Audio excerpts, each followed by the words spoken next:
Hello guys, അങ്ങനെ നമ്മൾ കോഫിയൊക്കെ കുടിച്ച് കഴിഞ്ഞിട്ട് നേരെ കുട്ടികളുടെ പ്ലേ സെക്ഷനിലേക്ക് വന്നു കേട്ടോ. ഇഫ് കുട്ടിയാണെങ്കിൽ ഇങ്ങനത്തെ ടോയ്സിൽ മാത്രമേ കയറണുണ്ടായിരുന്നുള്ളൂ കേട്ടോ, വേറെ ഒന്നിലും കയറണ്ടായിരുന്നില്ല. കുഞ്ഞൂസിനെ നമ്മൾ അവിടെ ഇരുത്തി. അപ്പോൾ കുഞ്ഞൂസ് ഭയങ്കര ഹാപ്പി ആയിട്ടോ. കുഞ്ഞൂസ് ആ വണ്ടി കുലുങ്ങുമ്പോൾ അവളിങ്ങനെ ആടി ഇരിക്കുകയാണ്, ടാറ്റയൊക്കെ തന്ന് അങ്ങനെ ഇരിക്കുന്നുണ്ടായിരുന്നു കേട്ടോ. അങ്ങനെ നമ്മൾ ഇഫാനെ വേറൊരു കുതിരയുടെ ഇതിലിരുത്താൻ വേണ്ടി നോക്കിയപ്പോൾ അവൾ അതിലിരുന്നില്ല. അതിങ്ങനെ കറങ്ങുന്ന ടൈപ്പായിരുന്നു, അതിലിരുന്നില്ല. നമ്മളത് പേ ചെയ്യുകയും ചെയ്തു കേട്ടോ.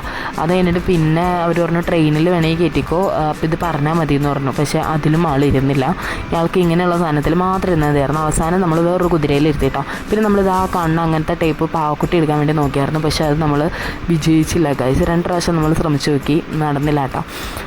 അങ്ങനെ നമ്മൾ അവിടെ നിന്ന് പുറത്തേക്ക് ഇറങ്ങി കേട്ടോ. അപ്പോൾ അത് ഹലോ മമ്മി എന്ന് പറഞ്ഞ സിനിമയുടെ പ്രൊമോഷന് വേണ്ടിയിട്ട് ആരൊക്കെ അവിടെ വരണുണ്ടായിരുന്നു. പക്ഷേ നമ്മൾ അവിടെ നോക്കിയെങ്കിലും അവിടെ അപ്പോഴൊന്നും ആരും വന്നിട്ടില്ല കേട്ടോ. അപ്പോൾ ഹൈപ്പറിൽ കയറി കുറച്ച് സാധനങ്ങളൊക്കെ വാങ്ങിക്കാനുണ്ടായിരുന്നു. അതൊക്കെ വാങ്ങിച്ച് നമ്മൾ ഫുഡ് കഴിക്കാൻ വേണ്ടി നേരെ പോകാം കേട്ടോ.